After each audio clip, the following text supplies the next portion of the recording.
Start strong, finish strong. Wolf is always scratching.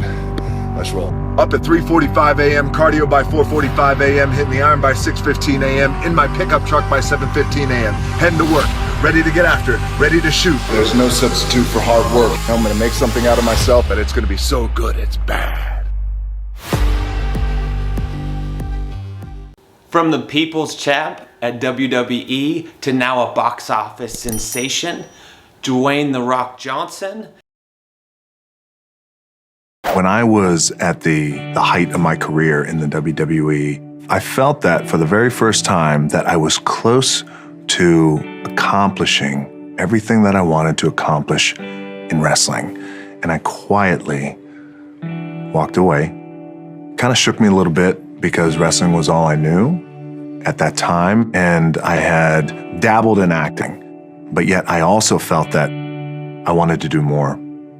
And I wanted to achieve more, and I wanted to grow. I wanted to grow as a person. I wanted to grow as an entertainer, and that I wanted to reach as many people as possible. Not for the box office value of it, but for the connection. And I had come from a world where I was connecting with an audience every night, and I wanted that connection. And I wanted to not only be good as an actor, but if I made the transition into acting, I wanted to be great. I knew going in, the cards are stacked against me. There's a shelf life to a career if I just wanted to get by on popularity. I didn't want to be in that position. I wanted longevity. If that's the goal, then I have to do everything I could possibly do to know the business of Hollywood. From top to bottom, from acting to marketing to an executive level to a producing level to a directing level, and just know it as a whole, that would inherently make me a greater asset. And I appreciate all the people in the beginning of my career as I was coming up who took the time, who took the effort, who took me in, because I had to educate myself, and I had to be a student of the game. Know your business. Know your business and become a student of the game, and surround yourself with brilliant people and go to work. I think a lot of people look up to you in terms of a role model for achieving your ambitions. Sure. What is your advice for people watching this going, I want to do that thing. I love the way that you do this. How do I go about doing it? What is your golden rule? I don't know if there's a golden rule. I can tell you this, that I believe anything is possible, right? I live in the world of possibility. And I also believe that we can accomplish anything with our two hands and just putting in the work with our two hands. And also, you hear this often, but it's really, really true. You got to find something, if you love what you do and be passionate about what you do and find something that you can be passionate, like, it really helps. You know, it gives you that motivation when you wake up in the morning. You just earned yourself a dance with the devil, boy. I did a lot of my growing up in Hawaii and all my years of struggling as a family. I was evicted out of Hawaii. We were evicted out of our little efficiency, forced to move, forced to leave Hawaii. My grandfather years ago bought the wrestling promotion in Hawaii, and he struggled with it. He died struggling. My grandmother took over the wrestling promotion.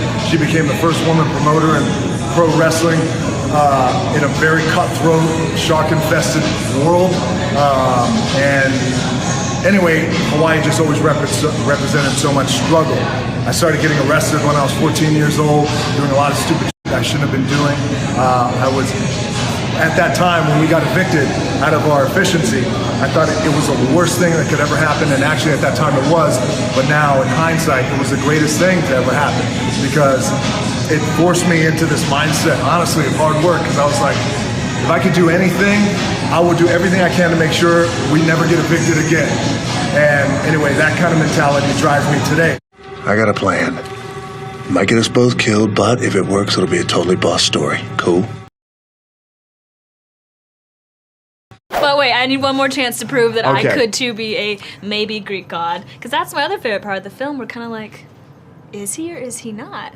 Exactly. We don't know, which I love. That's the new take, because Yeah, you that's kind a of new leave take. it like, believe in yourself. That's and the whether most you're a god important or thing, not. is just believing in yourself and, Right. and embracing who you were born to be. So, by the way, like you're biracial, I'm biracial, right? I'm black Samoan, you're black, white. Yeah, exactly. Hybrids. So, oftentimes, hybrids, right? And oftentimes, like when you're younger, you know, we struggle sometimes with identity. Oh, I wish I was a little bit more like that, or I wish I wasn't different. But, you know, overall, the message of Hercules, how I bring this whole thing back Right. around is, our most powerful and most important is when we just embrace who we are. What's going on?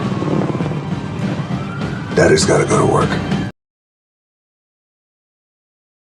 Training and some sort of physical activity becomes my anchor every day. Try and stay focused. For me, I got to get up at 3:45 in the morning. I do my cardio. I'll have my breakfast. Then I'll go train and hit the iron. Then I'll go to set. And if I could get those things done before I go to set, then I could work for the next 12, 14, 16 hours. The key with me is no one will outwork me. No one. I love and I respect you guys. You motherfuckers won't outwork me. All starts with this. 2 hands, putting it to work. What inspires me in terms of what I do in film or TV or anything else, by the way, any other platform, the first thing that comes to mind when I read a script or a television project that we're either producing or in front of the camera or behind the camera is, will the audience like it? That is my number one thing I think about. Is will the audience like it? Will the audience like this TV show that I'm putting out? For example, Ballers. Will the audience like Ballers? Will the audience like this role? Will the audience like this movie, like a San Andreas? Will the audience like it? And then that's part one. Part 1B is, will I like it? Am I going to enjoy playing this? Because look, cameras don't lie, and as good as an actor as I am, or as I think I am, if I didn't feel anything and it wasn't coming from here, my heart, my soul, even if it's a comedy or a dramatic role, action film, whatever it is, TV, digital, Instagram, whatever, if I wasn't feeling it, then you guys will be able to tell.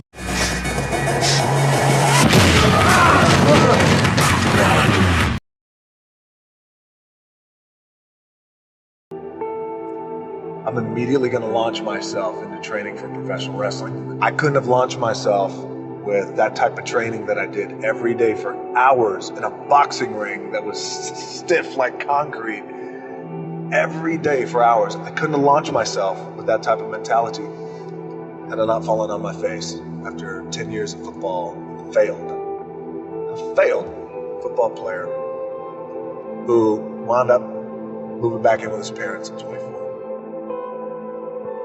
After about a month and a half of staying in that little apartment and cleaning, I got a phone call from the head coach of the team who cut me, the head coach of the Calgary Stampeders. He called me and he said, "Hey, I know we cut you, but I'd like you to come back."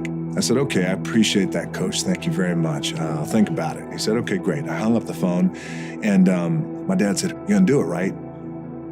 I said, "No, I don't think so. I think I'm done with that." And he goes, "What?" I said, "My gut tells me I'm done." He said, "What are you gonna do?" I took a deep breath. I said, "I'd like to get into the business." He said, "What business?" I said, "The wrestling business." He said, "You are throwing it all away. It is the worst mistake you will ever make." He said, "You're ruining your career." He said, "Maybe I'll be no good." There's a few things. I always try and make sure that I find time every day to be grateful for everything that I have. When you start off our days finding things to be grateful for, it inevitably leads to a greater happiness. So every day I wake up, I'm a grateful man for everything that I have, but I'm also very quick to make sure that when something needs to get done, and you have to either articulate it to somebody else, and you have to set a protocol, and you have to set parameters, and you have to lay the smack down, you got to do it in a firm way. I do it in a kind way, but I also do it in a firm way. And when it comes to laying the smack down, if anybody's rude or if anybody is treating other people rudely or unkindly, I'll happily step in. And they don't want any bit of this. All right, don't let this smile fool you. Because this is 260 pounds of kick somebody's ass around here. You better get your tickets in the car, you're gonna get shot. The number one question that I'm asked everywhere I go around the world is always, how is it that I stay so motivated? What are the motivating factors in my life that keep me in this psychological space? Number one will be gratitude. I try and find a way to be grateful for every single thing I have every single day. Wins, losses, loved ones, you name it. My life wasn't always this way. It was much different many moons ago. So these days I'm grateful to the bone for everything. The other thing is hunger. You always hear people say, well, it's about being number one, about being at the top. Or how about this? You're always going to find somebody out there who's going to work harder. Well, I don't know that. That might be bullshit. But I know no one is going to be hungrier than I am. And I try and find a way to be grateful. So I hope that helps. It's 2 o'clock in the morning. If you're watching this, you better be doing something productive today. Very intense workout, hardcore, very heavy. Creating and destroying, breaking down and building up that very dense, thick muscle. We always talk about hunger and how you always want to outwork your competition regardless of how successful you may be lucky enough to be. You want to be hungry. If you know what it's like to be hungry, you'll never be full. He said it's one thing to be hungry, it's another thing when you're starving for greatness and starving for success. And I love that because it immediately clicked. It's in my DNA. I know what it's like to operate every single day, regardless of the success that I've been a lucky son of a bitch to achieve. I operate every day as if I'm starving, so keep starving. When I was 16 years old, that was the last time that I was arrested. And at that time, we were at an all-time low, I think, with our family. And at that time, we were living in Bethlehem, Pennsylvania. And I am already a pretty big boy. 6'4", 200 and maybe 20, 25 pounds. I had a very bad mustache. I had a chip on my shoulder. Fresh into this high school in Bethlehem, Pennsylvania, Freedom High School. I wanted to use the bathroom, but I didn't want to use the regular boys' bathroom because the boys' bathroom smelled like smoke and all the other fun stuff that boys' bathrooms smell like. So I'd go into the teacher's lounge and a teacher comes in. His name is Jody Swick. Tough guy. He says, "Hey, you can't be in here." I kind of pause, look over my shoulder. Okay, I'll leave when I'm done. And I continue to wash my hands. I slowly dry my hands and I walk by him and I kind of just looked at him. I walked by, he looked at me, didn't say a word, but he was fuming. I went home that night and I felt bad. I just felt bad. Very next day, I found him. And I went to see him in his class and I said, I just want to apologize for how I acted yesterday and I'm sorry. And I stuck my hand out and he looked at my hand and looked at me, looked at my hand again. He shook my hand. I'll never forget that shake. He wouldn't let it go.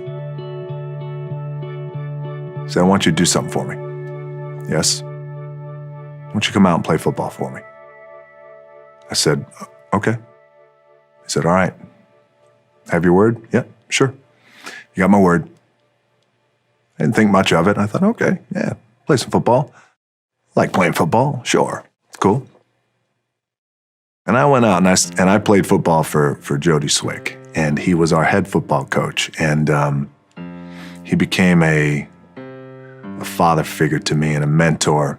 I fell in love with the game of football. My grades got better, and I started getting recruited from every college across the country.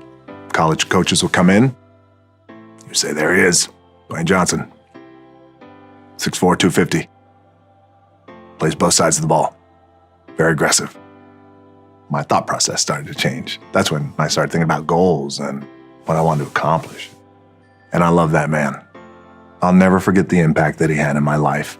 And the reminder and my takeaway from that amazing relationship that I had was the empathy that he had for a punk kid who treated him so rudely and disrespectfully. He looked past that BS and said, "I believe in you and I want to turn you around." Oftentimes when I see kids and they have been labeled, "Oh, they're punk kids." True. But there's good in them. And we got to see that potential. And I enjoy that today, seeing the potential in kids just like he did, especially kids who are kind of wayward and have been going through it. I know what it's like. So thank you, Jody. Thank you, buddy. Hold on to that fundamental quality of faith. That on the other side of your pain is something good.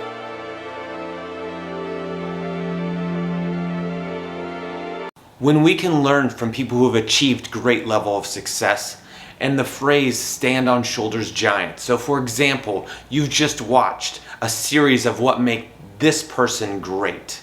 Now, if you adopt these same behaviors, some may work for you, some may not. But the series and other videos that we share will hopefully help you achieve levels of greatness in your life. Adopting behaviors that successful people do will only help you out achieve more. You can take some and you can drop some. You don't have to do them all. Some may work for you, some may not. So hopefully you learn from these behaviors, you start adapting some to your life. I get to create a video about what makes you great in the future. Please like, share, and subscribe, and I appreciate you watching these videos. Thank you.